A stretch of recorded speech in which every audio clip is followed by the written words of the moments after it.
I recently saw a post, what was it, a week or so ago, that you were in the Scream magazine, weren't you? You had a whole page or something?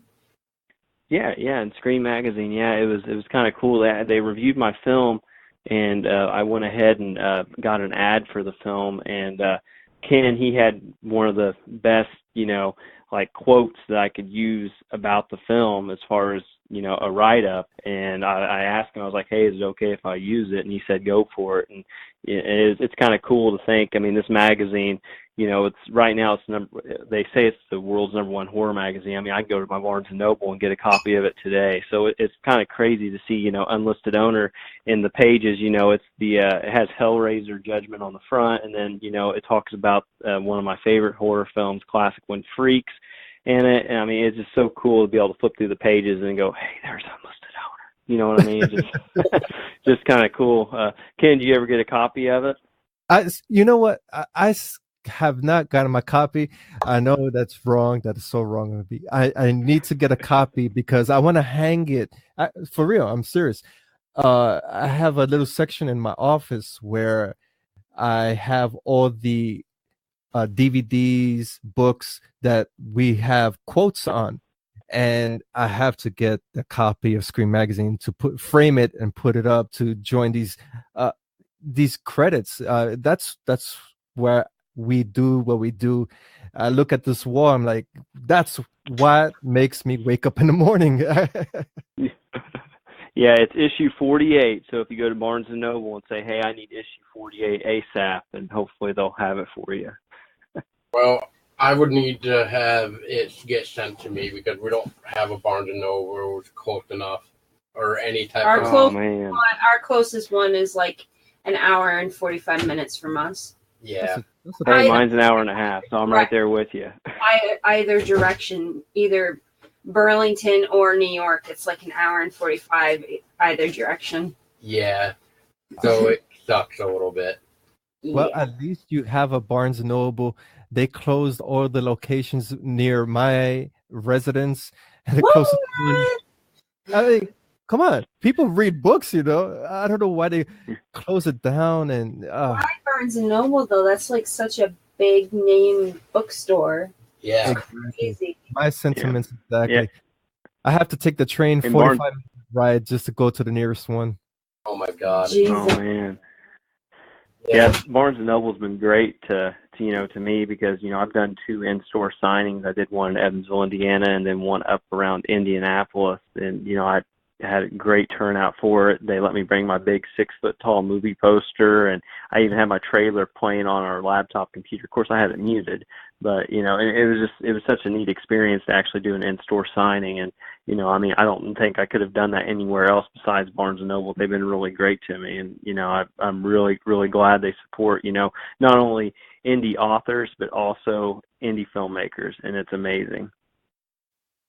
That is always awesome. And speaking of which, this coming October, for anybody listening that wants to take on the horror convention stuff, ScareCon for the New England is going to be coming to the Turning Stone Casino in New York on October 26th to the 27th. And I'm trying to be in talk with none other than Jed here to possibly see if we can get him to come possibly be part of that convention. Whether if me and Tessa have to get a table just to have Jed be our special guest, which we can in fact do that, Jed, by the way. Cool. So, and for you guys, Ken and Stacy, if you guys wanted to be a vendor, this would be your chance to help get your podcast out there even too. And we went to the one a few weeks ago in Massachusetts, and let me tell you what, holy crap, the turnout is amazing. And I would suggest anybody who hasn't gone to ScareCon to definitely check it out. It is fun. Okay. It is fun, and if anybody wants more information, check out ScareCon.com. And that will tell you how to become a vendor, who's going to be there for guest-wise, and everything else. And on that note, Jed is getting put on the hot seat, ladies and gentlemen. For the second time. Here we go. Oh, I please. smell bacon. Oh, please, let me start. Oh, you can start. Oh man, they're wanting to fight over who's going to do it first. Oh man. Okay, Jed. How have things been with Unlisted Owner? Things have been really great. I've done countless interviews. I've talked to people all over the world. I've had people who bought some T-shirts off me. I even have a T-shirt in the UK. I have one in Hawaii. I got one. I mean, it's nuts. I mean, and people from all over have been sending copies of their movies to have me sign it. We just did a meme competition for. There's a screenshot of Gavin with his thumbs up, and they're bringing a body out of the house. And some people think it's actually a screen capture from the movie, but it's actually not even in the movie. That scene we actually did one time, and my assistant director Brent actually snapped that picture of Gavin, but he had his back to me, so I didn't get Gavin in the shot, thank goodness. And then after we got in filming, I was like, what am I going to do with this picture? They're just going to think he's a disrespectful douche. And so then I came up with the idea for the meme competition, and I don't even know, I think we had over 30-some entries, which is crazy. So I'm sitting there trying to go through all these different memes. Actually, Tyler and Gavin are also helping me narrow down the top ones, and we're going to try to pick I think we're going to do a few winners because we had such a big response to all the different memes. So it's been a pretty cool experience. And then I also went to Days of the Dead, which is a horror convention in the Midwest. If anyone's in the Midwest, whenever it comes through, check it out. I think they also do it in LA and then in South Carolina, but the big one's usually in Indy. And Tempe Entertainment, which is kind of like a sub-distributor of Unlisted Owner. They were there. Writer and director J.R. Bookwalter, who did The Dead Next Door, Robot Ninja, a whole bunch of movies from the 80s. He's also associated some stuff with Puppet Master, but he had a booth there, and actually they had some copies of Unlisted Owner. And just in the little time I hung out around his booth, I ended up signing like 2 copies. So that was a pretty cool experience, actually. Sign autographs at a horror convention. But we're also working on a new T-shirt design, possibly. We got a new concept art of us as cartoon characters, Scooby-Doo style. So I'm excited to release that artwork and stuff. So I've been pretty busy with everything with Unlisted Owner here lately. It's been pretty crazy. Do you ever find yourself ever making another film? I really want to. This year it's been kind of hectic. Like I said, Unlisted Owner, we finished it in 2013, and I've been, strenuously trying to get it out there. It finally got released in November of last year, and I'm just still kind of riding the wave. People are still wanting to talk to me about Unlisted Owner and stuff, and I just haven't quite got the funding yet to be able to fund my next project. I also recently became a father.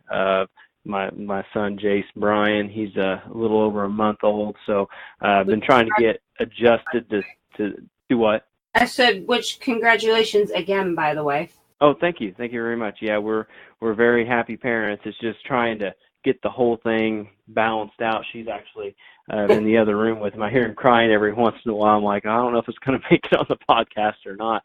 But so I'm trying to balance that whole thing out and kind of put some of the cons I had planned last year to maybe try to go to this year to do some signings. I've had to try to put those on hold until I can get the whole baby thing straightened out, but I'm still doing as many interviews as I can and talk to anybody I can. So yeah, it's been a roller coaster for sure, but yeah, I really want to make a traditionally shot film next. I mean, if I have to go found footage, I have a few other found footage scripts I wouldn't mind doing. But I really want to create another film, but funding right now, it's just kind of a little bit of a funding crunch, if you would say. So nice. Well, I look forward to all your future accomplishments and can't wait to see what your little guy is going to have in store for us in the horror genre in the future. Yeah, there you go. Yeah, and and that was the whole point behind Unlisted Owner. All my other scripts I'd written in the past were traditionally shot, and with the funding I had and the resources I had, I knew that if I could make a found footage film, I could at least get my name out there. And so I sat down and wrote a kind of a slasher found footage horror drama film, and try to make it as unique as possible. And it's really been a great experience. I mean, we made it on the top 10 on Amazon, and if I hadn't made the movie, I wouldn't be talking to you guys. I probably would have never met you guys. So it's been an awesome experience altogether, and I'm just hoping that maybe, fingers crossed, maybe someone out there will see that Unlisted owner and be like, wow, this guy made this with little to no money, and if he actually had a big budget behind him, there's no telling what he could accomplish. So I'm kind of hoping for that too a little bit. Maybe someone's actually listening to this podcast right now. It would happen. It would happen. Yeah. Nice. I like that. And, you didn't really have that much of a big budget, as I remember, right? Well, not like Hollywood-wise, but, right. Yeah. And I also probably do the budget a little bit unfairly, too, because I include my trip to the American film market, all the expenses that went into that, plus, having to get, all my post-production equipment and, all the travel expenses, getting, I got food for the cast and crew and all the, the gas money driving back and forth, and we ended up, I think, between 15 and 20K wrapped up in it and everything. And that included, I had to hire an entertainment lawyer, had to get, insurance for the film. There's all kinds of stuff I ended up having to do post-production wise. That also included in that cost. Well, that's awesome. And I think you might have said it, but if I had to guess on your budget, it's somewhere probably around $3,000, if I had to guess, for a indie horror thing. But if I'm wrong, then damn.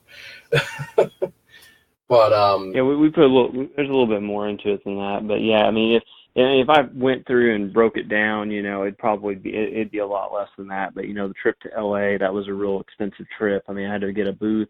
We ended up showing the film out at AFM. I think it was twice we showed it out there, and that was kind of high to actually show your film there. And it was just, a lot of money went into that whole journey. But it was well worth the journey for sure. What's one thing you would change from the learning experience you had releasing Unlisted Owner so far? I think I would have went to AFM sooner because part of the delay, we completed it in 13, but it didn't get released till 17. So, you got 4 years of a gap there. We tried the film festival route. It didn't work out for us. And when I found out about it at AFM, I found out I had just missed it, so I had to wait a whole year to go to AFM.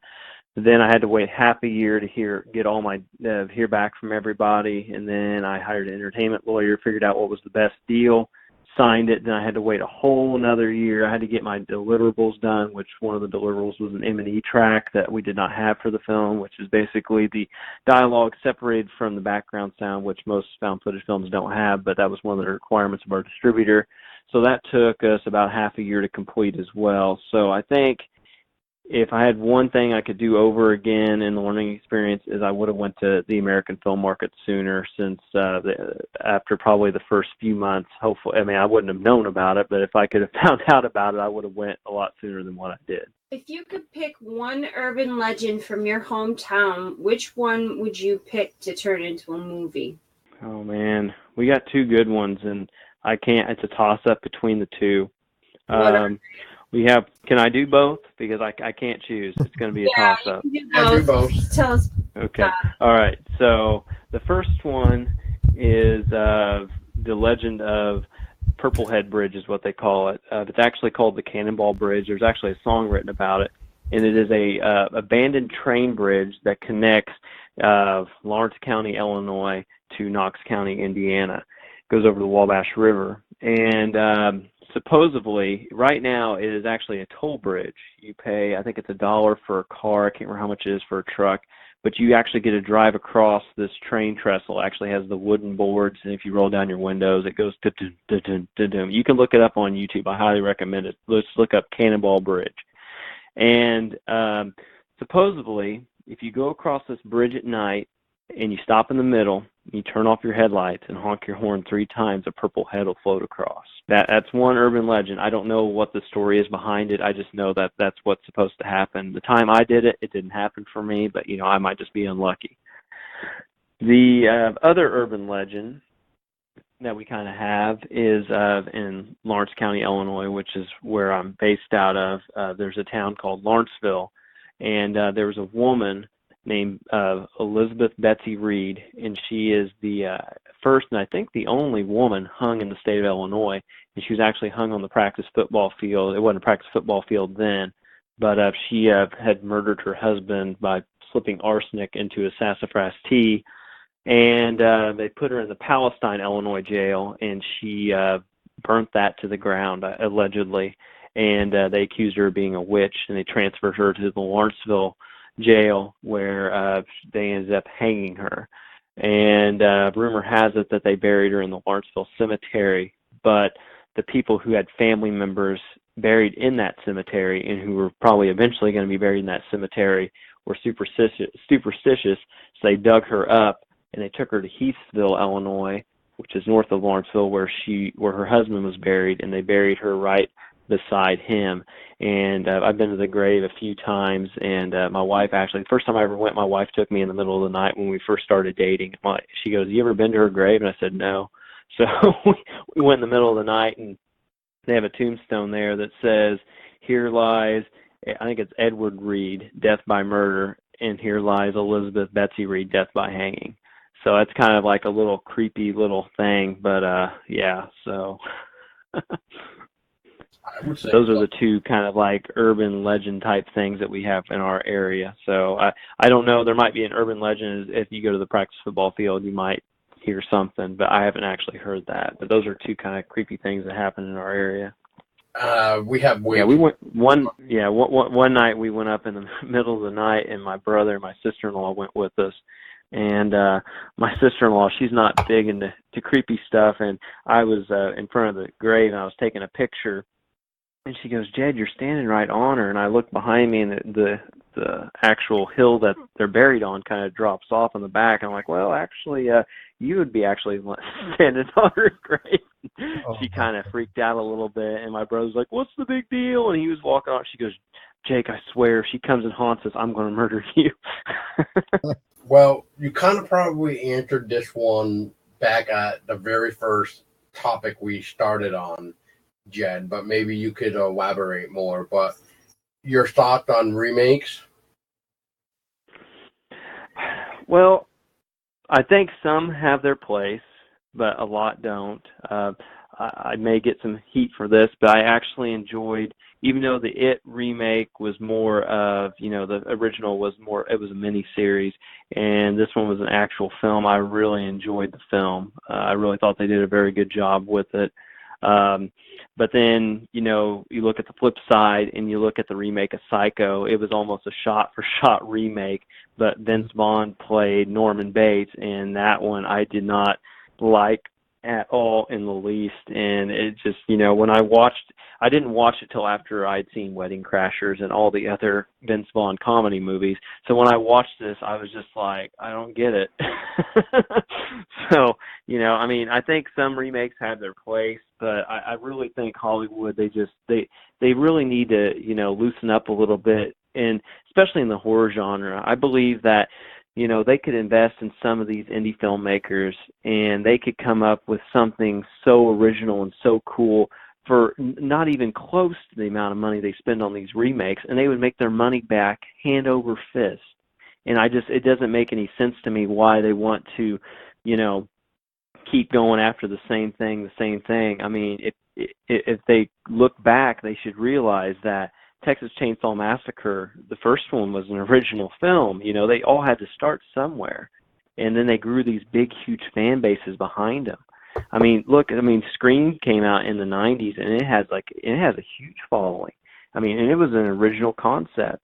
So why can't they can reinvent the wheel again, and if they invest in some of these younger filmmakers, instead of just saying, look, we're going to do another remake of Child's Play, or we're going to do, we're going to do another, Halloween movie Rob Zombie's going to remake. It's just like, why do that whenever, there's so much original content out there. There's a whole bunch of original content creators that if they just tapped into those people and gave them a little bit of funding, they could make something so amazing that people have never seen before and just, inspire a whole new generation of content creators instead of just everyone being stuck in the same rut over and over. I definitely agree. There's been quite a few movies that turned into or ended up having remakes that I don't even care for. And one I definitely don't care for is the U.S. remake of the French film Martyrs. And, when I heard who the original protagonist was going to be for the remake, I started shaking my head and saying, "Dear God, no." And it was supposed to be Kristen Stewart from fucking Twilight. I'm like, no. So, yeah, it's sad sometimes what Hollywood comes up with, and it's like, you can make great content for a fraction of the cost and really make a profit at it, no problem. Paranormal Activity is a perfect example of that. They spent, like 13,000, I think, on theirs, and it is a huge horror franchise. They can just, if they would just reinvest that into, original content and original content creators, I think they could come up with something so amazing. Blumhouse, they're kind of like the trailblazer of, like, we get it, we see. Jordan Peele, he tried to shop his movie around Get Out all over the place, and Blumhouse was like, "Hey, let's do it." And look at the accolades he's received with that. But Hollywood, for some reason, still hasn't woken up from that. He's up there, winning these awards, and they're still just sitting there, just like, well, we're going to do a Child's Play remake. It's like, come on, the writing's on the wall. People want new original content. You look at Stranger Things, you look at all these other original and inspirational series and movies and stuff, and how well they do, and then these remakes, people just go, "Why are you sending me this garbage again?" But they, for some reason, are just not reading the writing on the wall. No, I agree. That's like that's kind of what I said when I heard that they were remaking Poltergeist. I was like, why? Mm-hmm. And I haven't watched the remake because I've just seen it. Every time I see the trailer, I'm just like, this is fucking stupid. Like, why? And I heard something like the new cast anyway, for the remake, almost kind of went through the same exact quote unquote curse like the original cast did. Almost, it seemed like, or something. Wow. So yeah, I don't know if that's really true or not, but that's what I've heard. Jed, for your final question, what are your plans for Unlisted Owner? Well, I do have an outline of a script for a sequel, if it would go to that. There are people, like I think I told both podcasts, both DecayMag and Everything Horror, that there are people living in the house currently. So it may be a little bit of a challenge to be able to shoot the film, especially in the way that I have the script outlined. But there's always that possibility that they could move, or, I could make enough off an Unlisted Owner, or someone say, here's some money, get it made, see if you can rent it or whatever. So, and then also I'm going to try, this year cons are going to be a little bit hard, especially with the little guy and some of the, things we've dealt with him. So, next year I'm really going to try to hit it as hard as I can, I think, as far as going to conventions and trying to get my own booths and just kind of seeing how the convention thing goes and seeing if Unlisted Owners made enough for me to be able to fund my next project, or maybe try to get some fundraising endeavors going to try to be able to get the next project going. Because especially if I do a traditionally shot film, it's going to be a lot larger undertaking. I'm going to have a bigger crew, and a lot of my friends now are married and have kids like myself, so they're not able to help out like they were in the past. So it's going to be a little bit more of a challenge compared to the way it was last time, I think. But I'll make do one way or another. We'll figure out something. Just make a found footage in your house. and you'll be good. And, I have thought about doing something like that. If worst comes to worst, I mean, I could do something like that. I kind of had a couple of ideas pop into my head recently that I kind of wrote down an outline for. I mean, it's more kind of a short, but there's a possibility I could always make it a little bit. I could make it into a feature film, just depending on what direction I wanted to go with it. So, I mean, there's always that. But I mean, I really, really would love to make a traditionally shot film. And I don't want to be, I mean, not knocking found footage. I mean, I like found footage, but I don't want to be known as that guy that makes found footage films. I would like to make a traditionally shot film. I'll say it just like Tessa will probably say it. We will support you either way. And just stop being an asshole to us, and we'll be good. And Wow. I wouldn't say that to a guy who is armed with soiled diapers. Yeah, there you go. Yeah, I know your address, Paul. No, for anybody with a joke, I used to all pick on Jed back when we used to talk about the interview. So that's why I go the jerk and stuff. So if anybody wants, no. That's why Jed is the asshole. I mean, good job, Jed. Good job.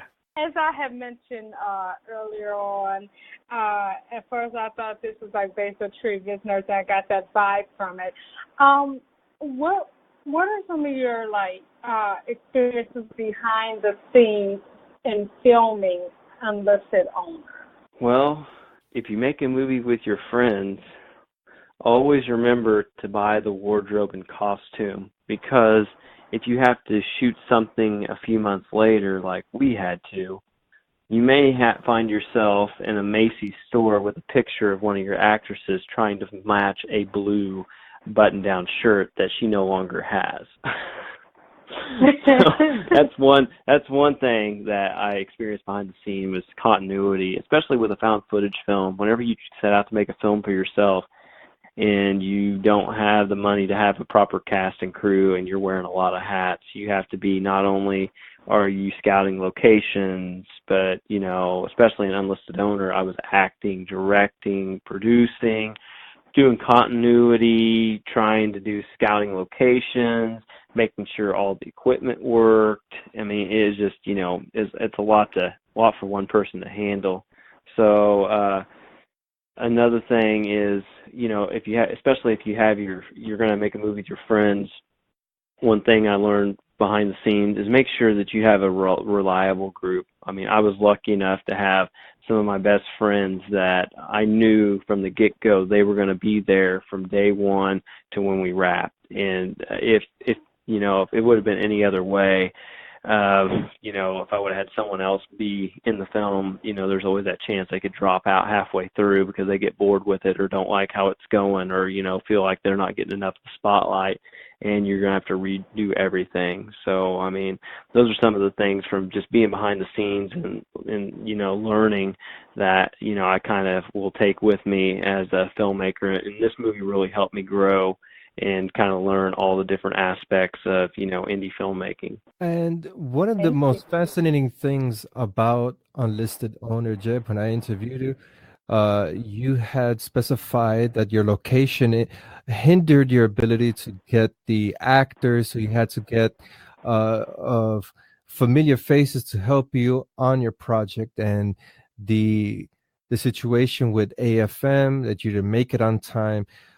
For those filmmakers out there, what are some of the suggestions, not for creating the film, but for the film business aspect? Do you suggest filmmakers get acquainted with before they pick up their camera? I would say make sure that you have a reliable group of people with you whenever you're starting your project. And then after you finish it, don't just sign a deal because it gets thrown in front of your face. Do your research on the distribution company. Do your research on some of the films they've repped. Try to contact some of the directors or whoever's in charge of the film, and definitely make sure the person sees your movie before they say they want it, because I mean, I've had people in the past tell me this, and I also had it happen to me to where someone said, hey, I want to represent your movie. And it's like, well, don't you want to see it? And he said, well, it's fine. To me, if someone does that, they're not interested in your film or you as a filmmaker. They're more so just looking at that bottom line dollar. And any contract you get, I highly recommend hire an entertainment lawyer. Make sure they look it over, because I'm not a lawyer and I don't know any of my friends. I have some friends that are lawyers, but they don't specialize in the entertainment industry.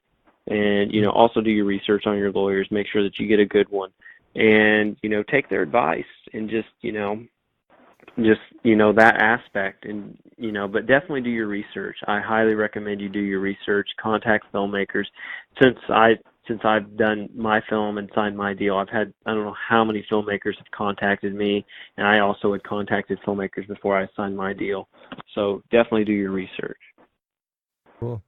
And this question, I see that you're utilizing social media for contests. You're always posting stuff. I follow you and all the updates.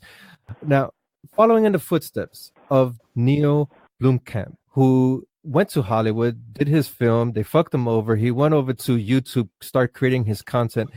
Do you foresee yourself creating content on the social media platform, Facebook, YouTube, Instagram, to challenge yourself in creating quicker, faster content for instant gratification and people to really get their Brian? It just depends. It depends on the project. I've always been one of those guys that's been focused on, my vision, especially like a feature-length film. A lot of people who interviewed me in the past were like, well, we tried doing research on you, and it's just like, there was nothing, and then bam, unlisted owner. And that's like, well, that's kind of what I did. I just set my mind that I wanted to make a feature film. And, I'm not all about getting all the YouTube views or getting, all the followers on social media and stuff. I just want to create my content and just put it out there and just kind of see what happens with it. And, I'm more of like a feature film type guy. I like to make something that, that people are going to sit at home on a Friday night and check out. And I get a lot of gratification from that, instead of just saying, oh wow, this YouTube video has been viewed this many times. I mean, they don't get, to me, if someone watches like a YouTube video, they don't get the full gratification of sitting there watching a 70-some minute film or hour and a half or whatever your film is. So, that's kind of that's more the direction I want to go, is making, content that's, feature length. That was it for me. I thought you were I was just waiting for Ken to ask me, okay, yes or no, do your parents know you suck at making movies? And I was going to be like, to touch up on one topic that you did bring out about Hollywood investing on indie filmmakers, I would disagree in that arena, because we've seen two instances where that happened with Polaroid, for example, was a short film, and now it's in a legal battle. We don't know what the hell's going on with that. But Lights Out, amazing short film for YouTube. They got the investors. Hollywood put their dirty paws into it, and we got that. So I hopefully there's some programs or something that money will be generated from investors, like a college or something like that, to really pump out the indie films and horror and really do away with this nonsense Hollywood is doing. Yep. Yeah, I think that too. And there are a lot of new innovative things that have been coming out, especially, like with streaming platforms. For instance, there's an outfit, I don't know if you guys are familiar with it, it's called POV Horror. And it's a streaming service you subscribe to, and they specialize in found footage films. and Unlisted Owner is actually on the streaming site. It's the same outfit that runs foundfootagecritic.com. I don't know if you've heard of those guys or not. But, I mean, I foresee there being a lot more of that going on besides, the big ones like Amazon, Netflix and stuff. I mean, I foresee like little indie horror channels popping up, and I mean, that's going to be how you get your content. I mean, I really foresee that being the future.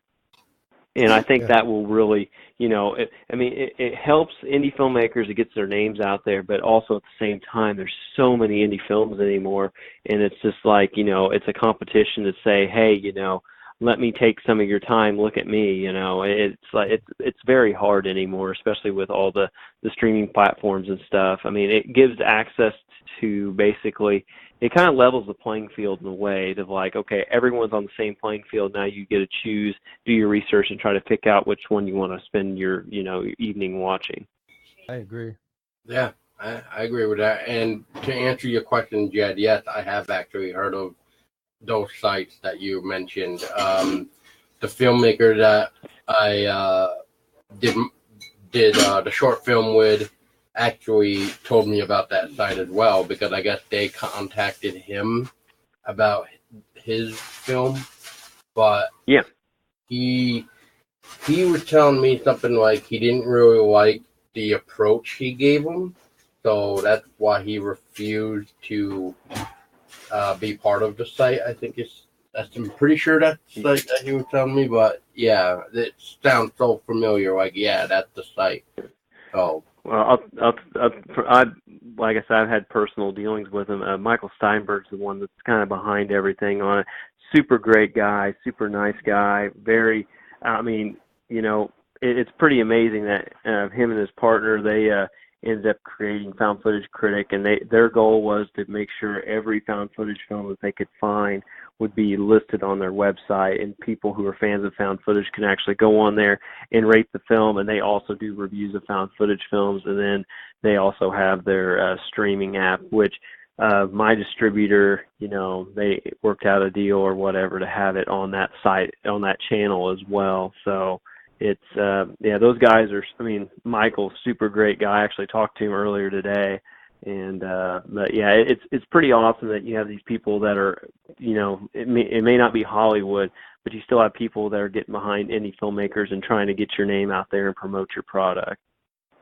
Oh, I agree. I mean, it's always good. I mean, there's not enough people nowadays that really do much for the indie horror because they're focused like the big Hollywood people, because that's what the hot thing is. It's not worried about somebody like you per se. It's just trying to help out that next big Hollywood star. Right. Yeah. I mean, and that's another thing too. I mean, in this whole process, I mean, I've made a lot of friends, but I've also gotten a lot of cold shoulders. I've tried to talk to several of the bigger horror sites and stuff, and a lot of them have never even posted my movie was even being released, and they're supposed to be a horror-specific site, and this was a new release coming out, and, they didn't say anything about it. Sent emails, tried to get them to review it, never reviewed it. Scream Magazine was nice enough. They're probably the biggest publication or website that we've actually been featured on as far as a review goes.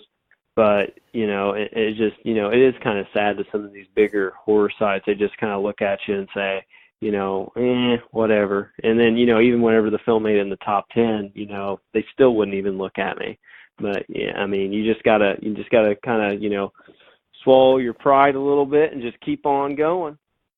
Man, that almost reminds me of a time where back in the day for Kickstarter, there was a project coming out by the name Allison Road. I don't know if you guys are familiar with that. Yep. Yeah, it's on. I think it's on Amazon. I actually used to talk with one of the writers. I don't think he writes for Bloody Disgusting anymore, but the guy's name was Adam, and I actually messaged him once, and I'm like, hey, I don't know if you heard about this game, but you should reference me that I showed you this game or whatever. And somebody did a post on Bloody Disgusting, and of course, they of course took the credit as they found it and blah blah blah, and I'm just like, wow. If it wasn't for me, you guys wouldn't have even known about the game. So whatever. Sorry, buddy, disgusting. If you hear this, which you probably won't, but not sorry. I'm just putting it out there. Anyway, yeah, that wrapped up your hot seat, Jed. Now, All right. for the final thing before we say goodbye to everybody is I just want to see what everybody's thoughts are for the future of horror. And I think a very good topic to probably bring up one is Ken. I think Ken should start this one because he was posting something about the Purge lawsuit, and then there was something about Ken, refresh my mind. Didn't you post something that they were thinking about turning the Purge into like a TV series? Yes, and with the Purge, this is one of the instances that a film to TV adaptation would make sense because there is no protagonist. There are many stories that could branch off of this, but I'm weary. I don't think it would pass season 2. And why I keep bringing up season 2 is because most film to TV adaptations never make it past season 3. So that's my prediction, season 2. Anyway, Settlers Day is the original script for The Purge, Part 1. And the screenwriter for that, he submitted it over to agents that represent James DeMonaco. And eventually that script went over into James DeMonaco's hands. It went over to Universal, which is the distributor of the film. And so the last news that I read from sources is that last year, Blumhouse and Universal were trying to get this case tossed out, but the writer of the script of Settlers Day proved this case, and the judge actually saw the similarities that you cannot deny. They're exactly the same thing. So the writer, all he wants is $5 million and credit that he created The Purge, that he wrote this Settlers Day, same plot, same everything, and that's where we're at right now. Yeah, I just actually heard today or yesterday that because of the way Alien Covenant turned out, that the future of Aliens might lay in the hands of being a TV series. And I don't know if you heard of that, but yeah, so I guess Fox or Walt Disney, whoever the hell is in charge, is going to be in charge of it now. Is I guess planning a TV series, possibly for the future of Aliens. I don't know how I feel about that, and I just look at it as a great big failure. But I don't know. I mean, like with the Purge, you were saying there's no main protagonist. Okay, so is that what they're gonna kind of be doing with Aliens? But then that just makes no sense because then it's one great big killing universe then of just the xenomorphs or whatever, just killing and just not learning any strong lead characters. And I mean, in my own personal opinion, we haven't had a great lead actor for Alien since like Sigourney Weaver. But that's just my own take, and I don't know if that's the way future horror is going to become, is trying to be TV series, then it's going to be like The Exorcist. It's going to be like Lucifer, which, by the way, Lucifer, I guess, was saved by Netflix. Yeah, I don't know. I'm just waiting to hear something stupid that all these horror things are just going to turn into a TV series. hell, maybe we might hear that the Texas Chainsaw Massacre is going to become a TV series. How that would You work? never know. Exactly. Mm. So, See, I think like a horror TV show, it'd be a lot better if like someone like, Stars or HBO or, an outfit where there's no like limitations to what they can create content wise, instead of like a major network to where they're limited on, violence, nudity, sexual content, all that stuff. And it really limits the content creators. So I think, if a horror series is going to exist, it really needs to exist on one of the movie channels or on Netflix or an Amazon original series, something like that, to be successful. Absolutely. Absolutely. And to touch up on the Purge TV series, the only reason why it's piqued my interest is because the leads for that first season are Latinos. And from what I've read on the research for that TV show is that the producers went to South America and scouted for up and coming Latino actors. And they have Gabriel Cervera and Jessica Garza. And the series is directed by Latina, Nina Lopez Corrado. So that just brings up for this topic, the future for horror is diversity. Really, what we need is more Latinos, more Asian, more African American really coming to the forefront. And they're hindered by Hollywood by not showcasing these films.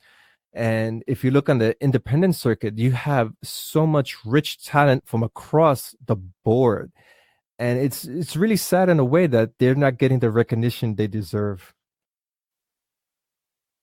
I agree 100%. I mean, you look at Jordan Peele. I mean, like I said earlier, that should be writing on the wall that, there's good content out there. They just need to look for it and put their money where their mouth is. They talk about, how everything needs to be diversified, but then yet they are so narrow on what they, the content they want to create. agreed. And speaking of content, Ken, have there even been any type of like content posting at all about the first season of The Purge, or has it been kind of shady, meaning like like it's kind of being left in the dark?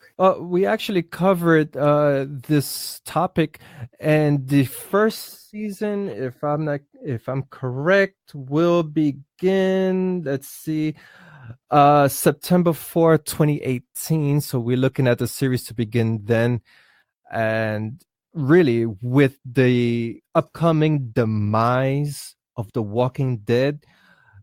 This is an ample time for horror drama to really develop, and perhaps this may take the place of The Walking Dead, because after season 9, I don't foresee that show continuing. As we all know, Andrew Lincoln, he's leaving the show, and you can't have a show without the main character. That's true. But I was just saying in general, though, like, has any other websites or anything been talking about it, or has it just been left in the dark? Oh no, the entertainment, the main big players in the entertainment that cover entertainment news, the Hollywood Reporter, for instance, they've been covering this topic. Well, so yeah, it's not rumors or anything. They got the cast and everything. It's pulling through. Okay. Yeah, I the reason why I'm just asking is because besides from you posting about it, I haven't really seen much information about it. That is why I was asking if it's just not being left in the dark and stuff. So so that's good. I really hope though that the first season does well, especially with the Latino cast, which we were when we were doing your show with you were saying that they were having so much of a hassle trying to get funds and stuff, and then they finally got the funds, and because of the whole, like what you said, the whole reason I think you said was because of the fact that they were all Latino, that's why they were having a hard time getting the fund. So I guess, I don't know, do you, in your own opinion, Ken, do you think because of race being involved now, it seems like, do you feel like that's going to interfere with the horror genre? Like, you know what I'm trying to say? Yeah. Oh no, it's across the board. Across the board, that that is the issue of racism. I mean, now we have the topic of the Me Too movement and all this stuff that's going on, which frankly, yeah, it's cool. Yeah, women are coming out, they're talking about the bad experiences, but guess what? That's been happening for years, and it's going to continue to happen despite this movement and all these protests or whatever. The people who are getting put out of work or getting charged, those are just the scapegoats. And unfortunately, the entertainment industry is ripe with racism, and is not how you create your content. You could create the most stellar shit in the world, is who you know. And it's sad to say that's always going to be like that in Hollywood. Fair enough. Stacey, what are your thoughts for the future of horror? Well, my hope is that the indie scene comes out even more, because as we've all discussed, and our sentiments are all pretty much the same, Hollywood and horror just don't mix for the most part. And I feel like the horror industry really relies on the indie scene. And I just wanted to get to a point to where pretty much any film that's made can have a theatrical release. And indie creators can, share their creativity without having to censor their movie, their ideas and everything.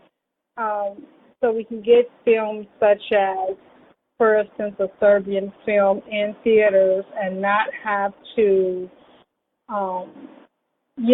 censor it or bring it down to please, Hollywood or anything. So that's where I'm hoping that the horror scene gets to. Because honestly, I will have to say the indie scene is my favorite. I mean, it makes some indie directors make some of the best films ever. And horror, they have their little gems, their rare gems here and there, but overall, the indie scene is where it's at, and I want to see it thrive even more. I see a big change, like how things are going back to the way they used to be, like horror game-wise. Meaning like with Resident Evil 2, the remaster, things like that. They are bringing back the classics to a new extent, but keeping the content the same way, which I'm happy about that. Movie-wise, I think they could get a little bit more creative, and do their own storyboard instead of overtaking old ones that should be left alone. But that's pretty much my whole situation with the horror. We won't get Ken started on Resident Evil remake. Well, I'm not so sure with how everybody keeps doing remakes, and nobody can come up with original horror concepts barely anymore. I'm hoping that something good comes of horror and it's not completely, I guess, wiped out and washed out and becomes shite. I'm really trying to be hopeful for the horror genre and hoping that it hasn't died with most horror director geniuses, in my opinion. So I'm going to try to be hopeful for horror. We'll see what comes of it. I guess that's all we can do. We just sit and wait, I guess.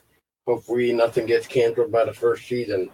Like I said before, The Exorcist and what was the other one? The Mist, I think, when they were trying to do a spin-off for Stephen King's The Mist, but that seemed to have failed too. As far as like horror for films go, I mean, I think it's on the rise. I mean, it seems like, especially this past year in horror, I mean, it, did amazing at the box office. You got, what was it? Get Out. It did amazing at the box office. Then you had A Quiet Place. It did amazing at the box office. I really feel like horror is on the rise, whether Hollywood wants to admit it or not. And I really do think, Hollywood will eventually get on board with horror again. Maybe not as good as the glory days of the 30s and 40s, but I do believe that it'll eventually get to that point. They may miss the wagon, before the cart takes off. But I really do see, like, especially for filmmakers, streaming platforms and things like that really, taking off, and like, horror channels being on, apps on your phone, things like that. And I also see virtual reality here in the next, I don't know, 10, 15 years, or maybe a little later, really, having a huge impact. I went to Trans World Haunt Show in St. Louis, Missouri this past year, and they had a virtual reality thing set up, and it was basically, it's almost like a horror game, and I have never been so terrified in my life at something. You put these goggles on, and you're in a room, and you're trying to find clues and stuff, and the way they ended the game was you had to kill yourself, and that was terrifying to me. I was up high. I had to walk across these boards and stuff, and I'm like, you're in the middle of a big convention center. There's no way you're going to fall to your death. But there was like a little crack. I kind of cheated. There's a little crack between my goggles and my cheek. So I went ahead and just looked down at the floor through that little crack and jumped off. And they said, well, that's how you had to end the game anyways. So I really do feel like virtual reality is going to have a major role in horror. It may be a little bit longer than what I think it's going to be, but I really do foresee that really, getting to that point. And also horror gaming and horror. I mean, you go on, the Microsoft store, or, any other gaming platform marketplace, and there's just so many horror games anymore, and I just love it. I mean, I'm not just down to, Resident Evil or, something like that, that I go to Walmart or wherever to buy. Now I have access to all these different horror films that all these different content creators are creating, and I just feel like it's just going to be even more on the rise as we get into the virtual reality realm. And it's just so exciting to kind of be like part of the horror, thing right now as it's on the rise, and I just love it. I feel like that we're riding a wave right now. It's just going to keep going up. But yeah, I agree with you there, because I've dealt with covered some upcoming horror animation for VR. And most people think that VR is for video games. Imagine watching a film in VR. Yes, VR film. Take the goggles off your face. You're in it. Yeah. And this horror animation, I mean, it was something you'll see on Nickelodeon, but for VR, it's amazing. Yes, I agree with you. Yeah, this is the future, and it's going at a fast pace too. We can't keep up with it. Well, the TVs are what? Right. 7K now, 4K. Yeah, because I mean the virtual reality. I mean it's crazy. I mean they have virtual reality haunted houses is what it basically is. I mean when you play a horror video game, you're pretty much walking, especially if it's a haunted house. Like Outlast. I mean you're in a haunted house technically.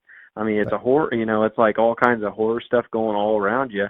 And I mean whenever I go to Trans World Haunt Show is like, I highly recommend everybody go to it. It's amazing. You have some of the most innovative people who do props, makeup, all kind. I went one year. They had a casket ride. You actually get in this casket, and they shut the lid, and it's these guys taking you to the cemetery. And as soon as I got in the casket and they closed the lid, I smell funeral flowers. And then they load me up in the vehicle, and it vibrates like I'm in a vehicle, and I smell exhaust. And then it sounds like they're throwing dirt on top of the casket. And yeah, it's amazing the stuff that people are creating anymore. And the internet has really played a vital role into all these content creators bouncing ideas off each other and coming up with completely new concepts. And it's just amazing. It's just such a cool time to be, a horror fan and just, kind of see how it's evolving. I just love every aspect of it. Absolutely. Yeah, that's so true. We're living in the good times right now with the social media and the computers and everything. And just to, I didn't want to sound pessimistic with my commentary on Hollywood and the treatment of African Americans and Latinos and not giving the diversity a chance. But in a recent interview, I don't know if you are familiar with Robert Lasardo. We actually interviewed him, and he starred in Centipede 3, Death Race, Anarchy Parlor. And this guy, he was spitting truth. I mean, I was shocked at the stuff that he was saying that he went and he continues to go through as a Latino in Hollywood. So it's all up to the independent circuit. So if you see something, you like it, you enjoy it, promote it, retweet it, talk to, just get the word out and help each other out. I think as a community, it's our duty to do that as journalists, as podcasters. That's so important. Well, I mean, back to the virtual reality. I mean, I have the VR for the PlayStation. I mean, I played like some horror game for it already, like Paranormal Activity, and one called The Weeping Dolls, and there's a few other games that I've played. And then we got some upcoming horror games that mainly designed the game as to also be used in the VR. Like another game that I'll bring up is like Agony. There's another game coming out called Visage that's going to be taking you into VR, into the world of Visage and stuff. And I mean, I haven't gotten a chance to try Agony in VR, but I could only imagine what that would be like just seeing hell around me with all the demons and stuff. I can only imagine. The thing that technology can do, especially with VR, I can only imagine what we're going to be getting in the next 10 years for virtual reality. It's improving almost every other month, it seems like, because we hear something came out new for VR, and now people are trying to, use this new software and stuff like that. Like, it just sounds so crazy. Enix Studios is a good example. They've been working with a new type of VR program for their game, and it's the way he described it on some of his posts just makes it sound much more interesting.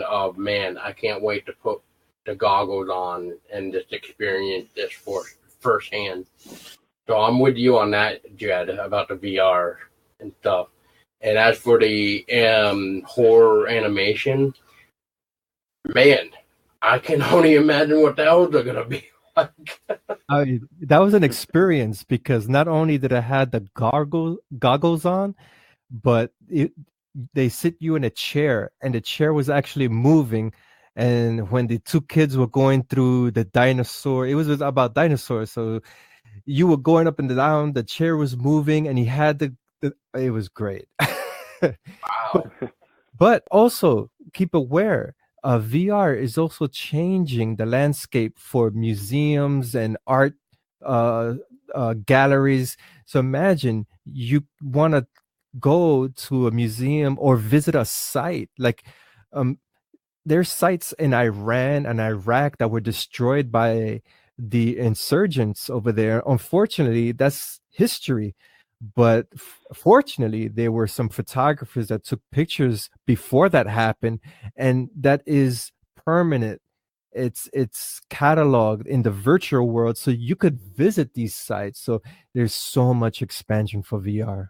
It just gets more crazier and crazier, I swear. Actually, the VR that's actually bringing out to other places, which is not that expensive, are the Oculus.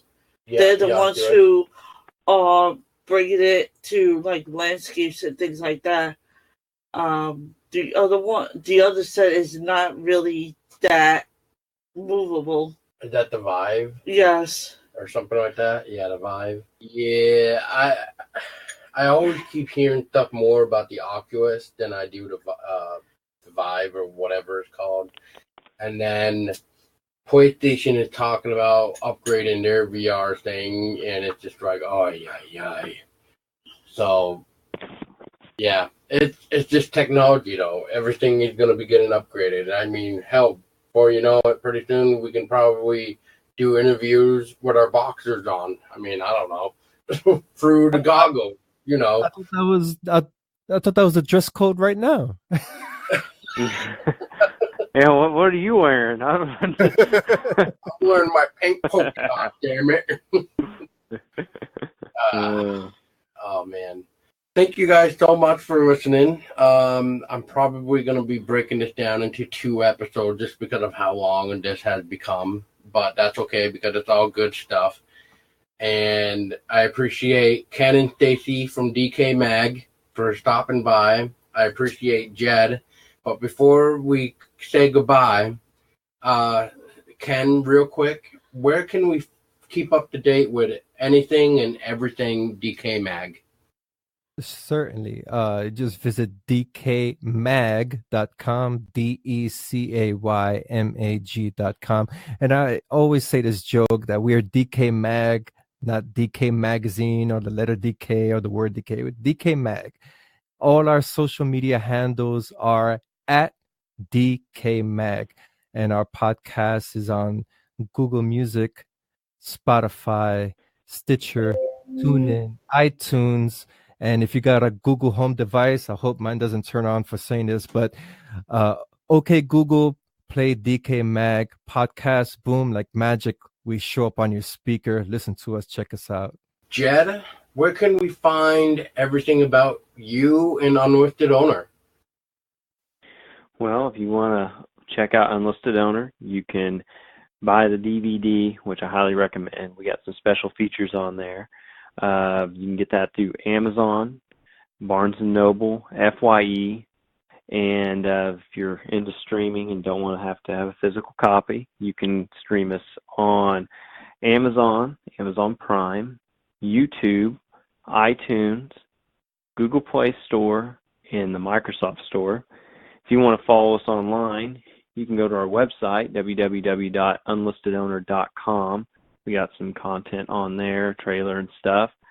You can also follow us on Twitter at Unlisted Owner, Facebook at Unlisted Owner Movie, and you can also follow me on Twitter, Stix1427, and then also on Instagram at Mr. Mr. Jed, Jed _Brian, Briam. And you can find the Everything Horror Podcast everywhere on social media except for Google Plus, unfortunately.